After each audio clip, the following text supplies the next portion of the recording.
दोस्तों अक्सर जब हम कहीं घूमने जाते हैं तो वहाँ बिजली की सुविधा नहीं मिलती, जिस कारण हमारा मोबाइल डिस्चार्ज हो जाता है और नॉर्मल पावर बैंक भी लंबे समय तक साथ नहीं देता। इसीलिए आज हम सोलर पावर बैंक लाए हैं जो चलते फिरते आपके कई सारी चिंताओं को दूर कर देगी, जिससे आप आपातकालीन समय में भी अपने मोबाइल को चार्ज कर सकते हो। तो चलिए इसके मैन्युफैक्चरिंग प्रोसेस को देखते हैं।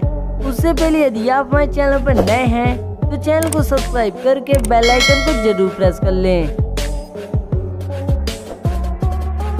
तो नंबर पहले पर आता है solar power bank making process. वैसे दोस्तों बहुत सी जगह ऐसी है जब बिजली बार बार कट जाती है या फिर बिजली लंबे समय तक नहीं रहती। वैसे जगह के लिए सबसे बेस्ट है सोलर पावर बैंक, जो सूर्य की रोशनी से आपके मोबाइल को चार्ज करती है। तो इसे बनाने के लिए सबसे पहले कंप्यूटर में इसके बॉडी का 3D मॉडल तैयार करते हैं, फिर प्लास्टिक मोल्डिंग मशीन से इसके बॉडी को तैयार करके बाहर निकालते हैं। अब बारी आती है पावर बैंक में लगने वाले सोलर सेल को बनाने की, जो सूर्य की रोशनी को बिजली के रूप में बदलता है। तो इसे बनाने की शुरुआत होती है रेत से, जहाँ इसे नदी या रेगिस्तान से ट्रक में लोड किया जाता है। फिर इसे कार्बन के साथ भट्टी में डालकर 1600 डिग्री सेल्सियस तक हीट किया जाता है, जिस कारण रेत से सिलिकॉन और ऑक्सीजन अलग हो जाता है। दोस्तों आपकी जानकारी के लिए बता दें कि रेत में सिलिकॉन डाइऑक्साइड होता है, लेकिन सोलर सेल बनाने के लिए 100% प्योर सिलिकॉन की आवश्यकता होती है। इसके लिए सिलिकॉन को अनेक तरह के प्रोसेस से गुजारा जाता है, तब जाकर 100% प्योर सिलिकॉन प्राप्त होता है।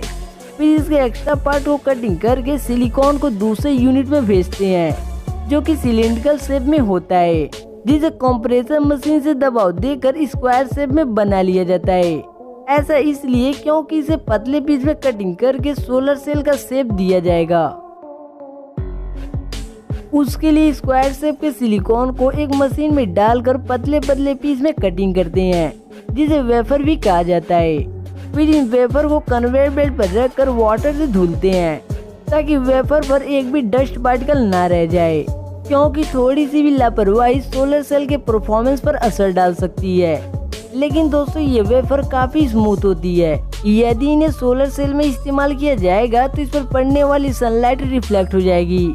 इसीलिए इन सिलिकॉन वेफर को एक खास तरह के केमिकल में डुबाया जाता है, जिससे इनका सरफेस रफ हो जाता है और इन पर पड़ने वाले सनलाइट का ज्यादातर हिस्सा बिजली बनाने में इस्तेमाल हो जाता है।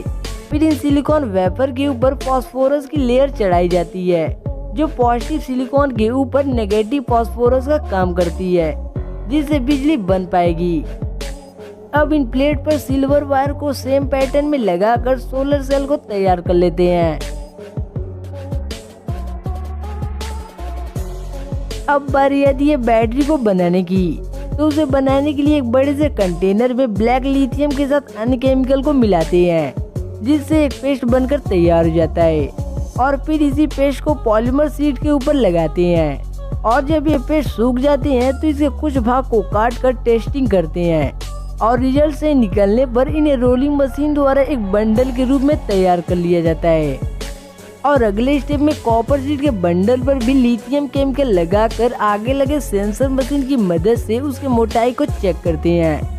फिर इन शीट को रेक्टेंगुलर शेप में कटिंग करके आगे लगे वर्कर द्वारा कलेक्ट कर लेते हैं। अब बारी आती है बैटरी असेंबलिंग की। इस असेंबलिंग प्रोसेस में लिथियम पॉलीमर शीट के ऊपर कॉपर की शीट को रखते हैं, और ऐसे ही अल्टरनेट अरेंजिंग करते हुए उन दोनों का एक मोटा लेयर तैयार कर लिया जाता है।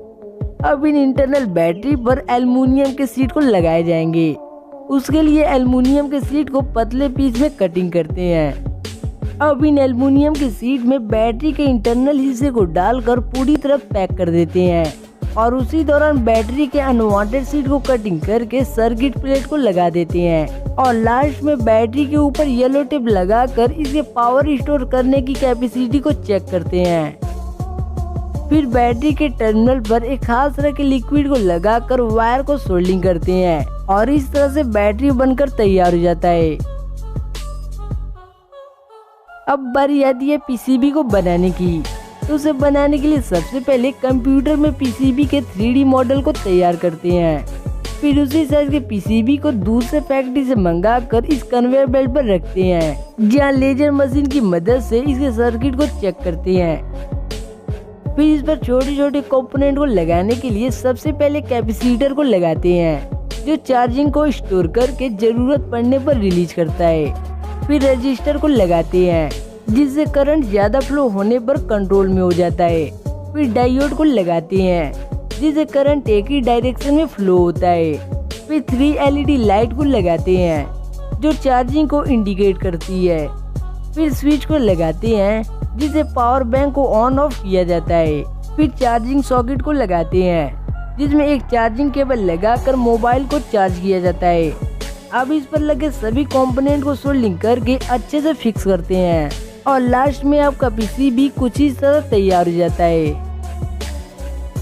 अब बारी आती है पावर बैंक असेंबलिंग की, जिसके लिए सोलर सेल के टर्मिनल पर 2 वायर सोल्डिंग करके पीसीबी से अटैच करते हैं। फिर पीसीबी से LED लाइट अटैच करके बैटरी को लगाते हैं, जो सोलर सेल से बिजली लेकर अपने अंदर स्टोर करता है। अब इसके सॉकेट में प्लग लगाकर टेस्टिंग करते हैं और LED लाइट को भी चेक करके पावर बैंक के इंटरनल सर्किट को तैयार कर लेते हैं। फिर पावर बैंक के बॉडी पर सोलर से लगाकर बचे हुए पार्ट को पावर बैंक बॉडी में फिट करके स्क्रू से टाइटली कसते हैं। फिर सर्किट को और मजबूत बनाने के लिए सभी जरूरी पार्ट पर सोल्डिंग वायर लगाते हैं और इस तरह पावर बैंक का आधा हिस्सा बनकर तैयार हो जाता है। फिर इसके LED लाइट को अच्छे से एडजस्ट करके पावर बैंक को क्लोज करते हैं। फिर पावर बैंक सॉकेट में प्लग लगाकर पावर बैंक के पावर को चेक करते हैं। अब इसके LED लाइट को भी चेक करके दूसरे यूनिट में भेजते हैं, जहाँ इसके हर एक पार्ट को चेक किया जाता है। दोस्तों, सारा टेस्टिंग प्रोसेस हो जाने के बाद बारी आती है पैकिंग की, जहाँ एक बॉक्स में वारंटी पेपर रखकर पावर बैंक को भी डालते हैं और फाइनली इन्हें एक बड़े से बॉक्स में पैक करके स्टोर रूम में भेज देते हैं, जहाँ एक वर्कर इन बॉक्सेस को ट्रॉली पर लोड करके ट्रक में रखते हैं और ट्रक को हरी झंडी दिखाकर आपके मार्केट तक भेज दिया जाता है। तो दोस्तों, आपको वीडियो कैसा लगा कमेंट करके जरूर बताएं और यदि आप अपने माँ बाप से सच्चा प्यार करते हो तो वीडियो को लाइक जरूर कर दें।